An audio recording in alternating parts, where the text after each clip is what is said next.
संभल में हुए बवाल की मजिस्ट्रियल जांच के आदेश दे दिए गए हैं। संभल के डीएम ने जांच के लिए 7 सदस्यीय टीम का गठन किया है।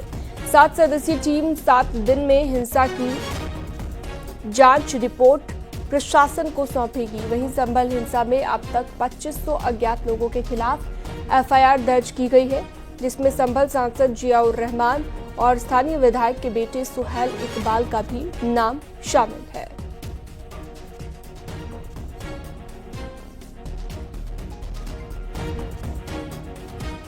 इनके द्वारा ये कहना कि पुलिस ने गाड़ी स्वयं जलाई, जबकि आपको दिन में ही हमने ड्रोन के फुटेज और विभिन्न फुटेज दे दिए गए हैं, जिसमें दंगाइयों की भीड़ है। वो करीबन 6 से 7 वाहनों को इन्होंने जलाया है। इन सभी लोगों से प्रॉपर तरीके से जितना भी पैसा इन्होंने पब्लिक प्रॉपर्टी, चाहे तार जलाए हो, चाहे गाड़ियां जलाई हो, सबके सब पाई पाई वसूला जाएगा। दंगाइयों की ओर से गोली फायरिंग हो रही थी, ये उन्होंने स्वयं बोला और स्वयं ही बोल रहे हैं कि पुलिस भी फायरिंग कर रही थी।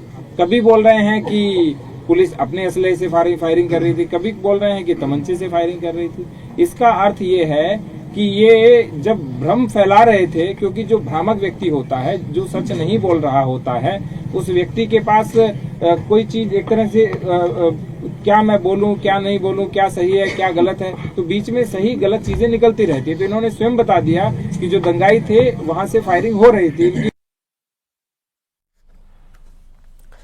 संभल में पथराव और आगजनी को लेकर जहां मुरादाबाद के पुलिस कमिश्नर ने दोषियों पर सख्त से सख्त कार्रवाई करने की बात कही है, तो वहीं एफआईआर में नामजद विधायक नवाब इकबाल महमूद के बेटे सुहेल इकबाल ने अपने आप को बेकसूर बताया है और जांच की मांग की गई है। 7 एफआईआर इस मामले में किए गए हैं और अभी तक जो था 15 लोग नामजद और करीब 1000 अज्ञात लोगों के खिलाफ एफआईआर हुई है। इसमें जो जफर अली की आपने बात की, उनको पूछताछ के लिए बुलाया गया था। पूछताछ का मतलब वेरीफाई करने के लिए, क्योंकि वो तथ्यों से अलग बातें कर रहे थे। उन्होंने प्रेस कॉन्फ्रेंस की, और जो लोग ये सोचते हैं कि मुंह पे गमछा बांध के या रुमाल बांध के वो छुप जाएंगे, ऐसा नहीं है कि उस जगह के कैमरे से छुप जाएंगे तो बाकी जगह पे भी कैमरे लगे हैं। बहुत जल्दी सभी लोगों के साक्ष्यों के साथ सबको सामने करेंगे। ना कोई मैंने ऐसी हेट स्पीच करी, ना कुछ करा। जिस दिन सुबह को रात को ये मालूम हुआ कि सुबह में अहले फजर को टीम फिर आएगी, तो चूँकि विधायक जी यहाँ मौजूद नहीं थे, उनके पीछे सारा काम मैं देखता हूँ, तो उन्होंने इस चीज़ को गंभीरता से लेते हुए मुझसे कहा था कि शहर के अंदर निज़ाम ख़राब ना हो, शांति व्यवस्था कायम रहे।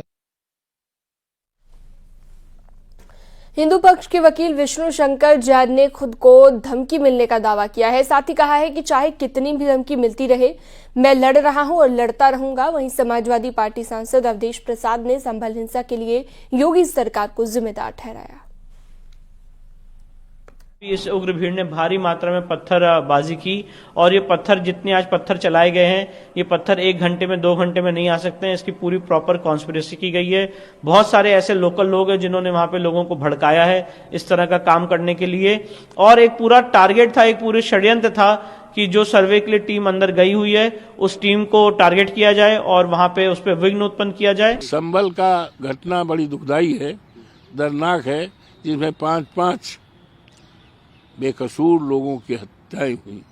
हर दुनिया में नहीं है, ये बहुत दुखदायक है, दर्दनाक घटना है। और ये जो घटना हुई संभल में, इस संभल की पूरी घटना की जिम्मेदारी योगी आदित्यनाथ जी की सरकार की जिम्मेदारी।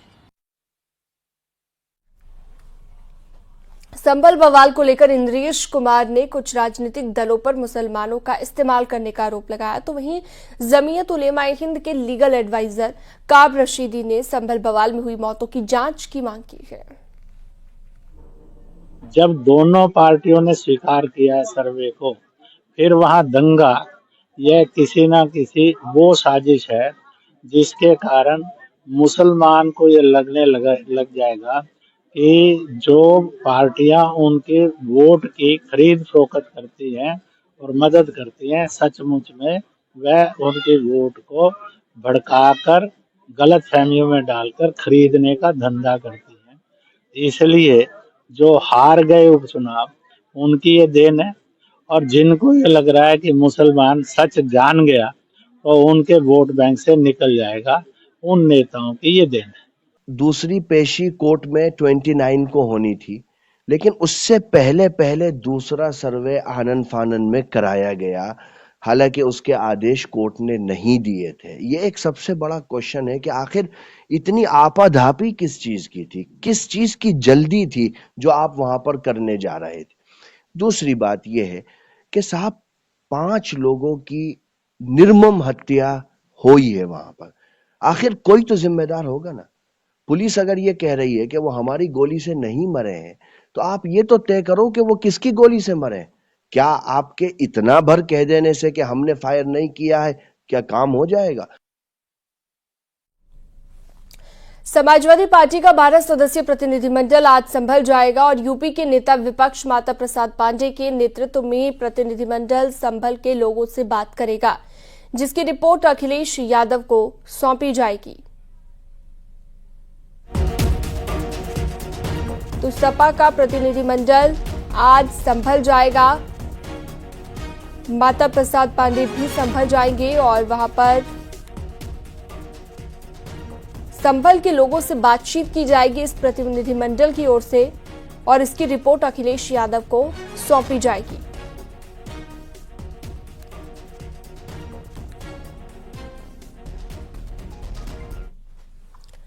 संभल में मस्जिद के सर्वे के बाद हुई हिंसा पर जहां बीजेपी सांसद रवि किशन ने कोर्ट के आदेश का पालन होने की बात कही, तो वहीं समाजवादी पार्टी के सांसद मोहिबुल्लाह नदवी ने संभल हिंसा के पीछे बड़ी साजिश का आरोप लगाया।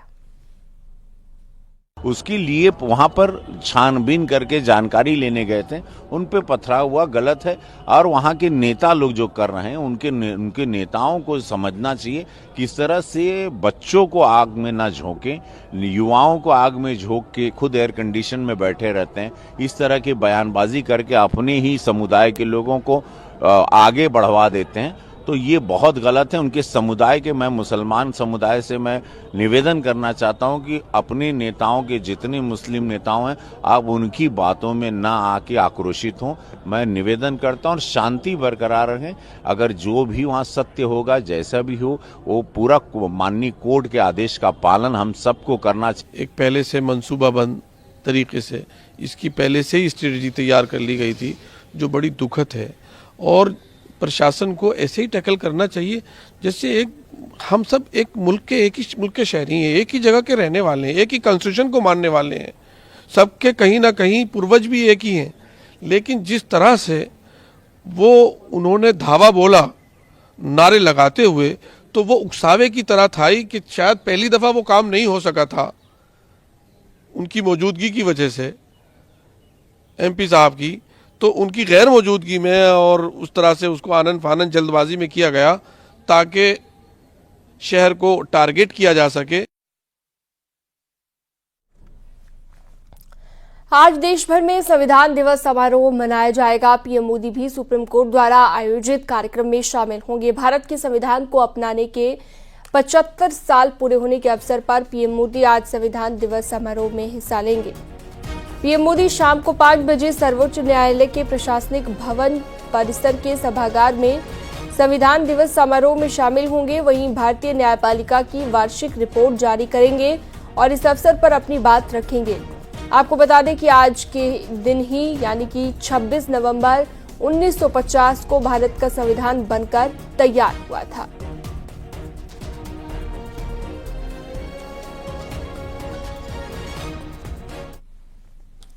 वहीं लखनऊ के लोक भवन में भी संविधान दिवस पर कार्यक्रम का आयोजन होना है। संविधान की उद्देशिका का पाठन नाम का ये कार्यक्रम रहने वाला है, जहां पर सीएम योगी आदित्यनाथ भी शामिल होंगे। ये कार्यक्रम आज सुबह 9:30 बजे से लोक भवन में आयोजित किया जाएगा। शाम को 4 बजे संविधान दिवस पर UP state institute of forensic science में भी एक कार्यक्रम का आयोजन किया जाएगा। नए आपराधिक कानूनों के तहत न्याय प्रक्रिया में फॉरेंसिक विज्ञान और साइबर सिक्योरिटी की भूमिका पर आयोजित कॉन्फ्रेंस का सीएम योगी आदित्यनाथ उद्घाटन करेंगे और ये कार्यक्रम 2 दिनों तक चलेगा।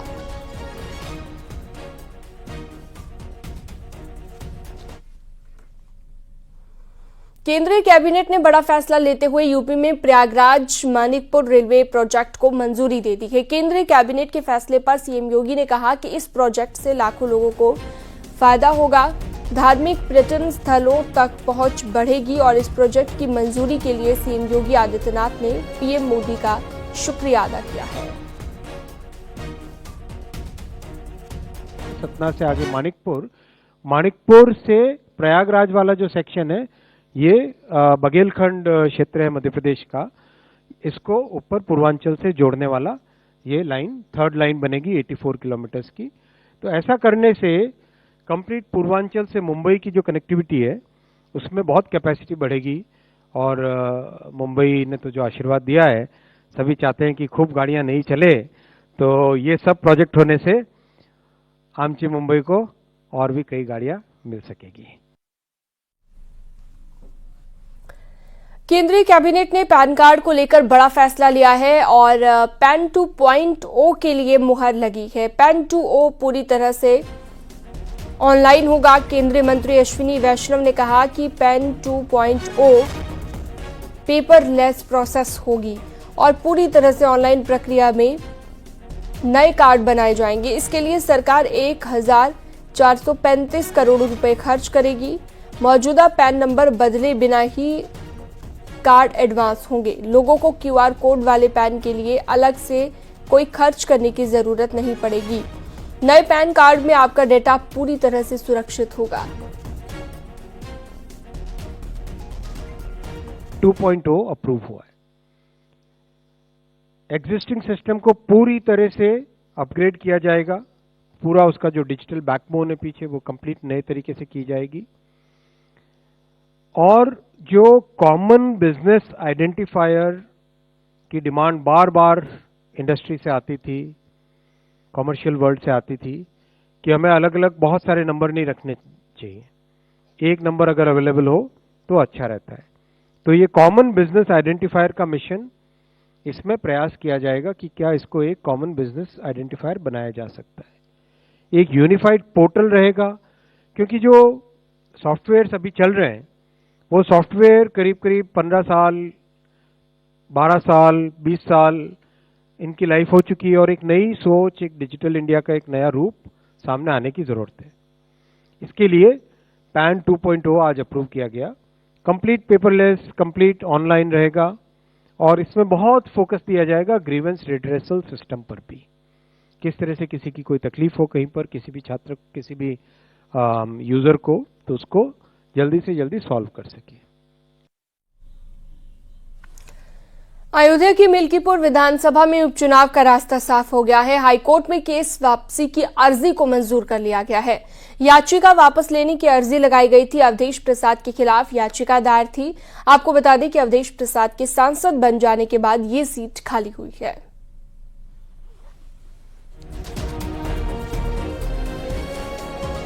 तो हाईकोर्ट की लखनऊ बेंच में ये याचिका लगाई गई थी और बेंच ने ये याचिका मंजूर कर ली है, जिसके बाद मिल्कीपुर उपचुनाव का रास्ता साफ हो गया है। तो केस के चलते उपचुनाव यहां पर नहीं हो पाया था, लेकिन अब यहां पर उपचुनाव हो पाएगा।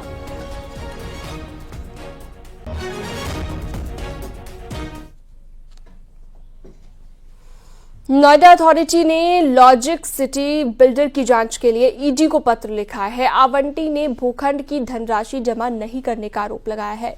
नोएडा अथॉरिटी के मुताबिक परियोजना के फ्लैट बेचकर भी पैसा नहीं दिया गया।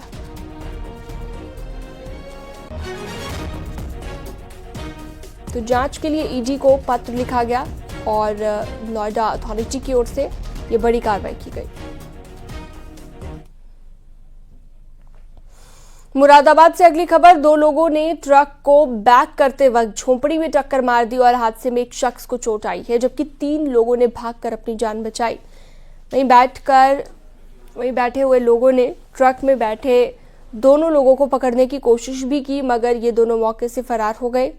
ये पुरानी रंजिश से जुड़ा मामला भी बताया जा रहा है और इस घटना का सीसीटीवी भी सामने आया।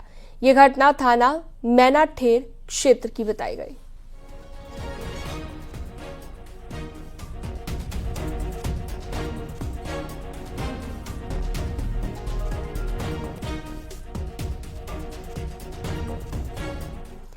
लखनऊ से खबर है जहां पर एक मरीज का वीडियो वायरल हो रहा है। मरीज इलाज के लिए हाथ जोड़कर गिड़गिड़ाता हुआ नजर आ रहा है।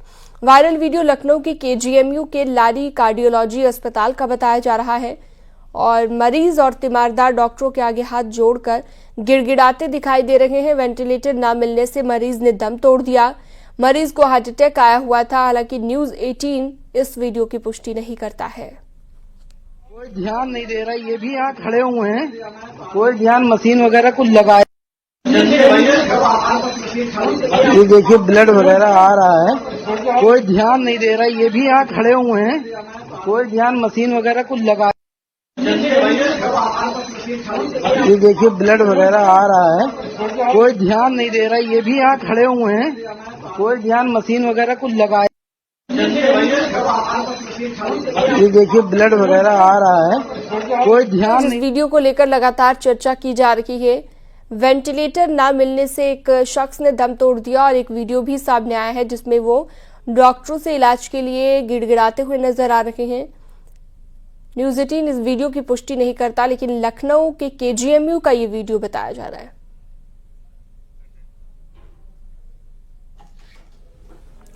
आगरा पुलिस ने टप्पेबाजी की घटना का खुलासा किया है। पुलिस ने 4 शातिरों को गिरफ्तार किया है। शातिरों के पास से लगभग 2 लाख कैश, मोबाइल, नकली सिक्के और ज्वेलरी बरामद की गई है। थाना हरि पर्वत क्षेत्र की यह घटना है। पुलिस ने बताया कि एक शख्स ने केस दर्ज कराया था। थाना हरि पर्वत पुलिस, एसओजी और सर्विलांस की टीम ने चारों टप्पेबाजों को गिरफ्तार कर लिया है।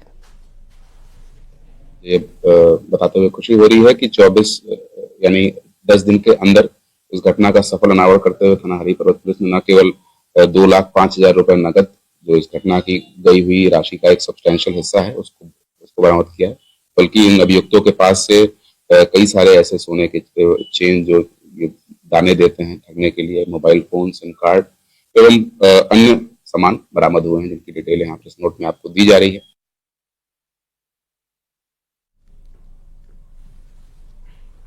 और वक्त एक बहुत छोटे से ब्रेक का है, फौरन लौटते हैं।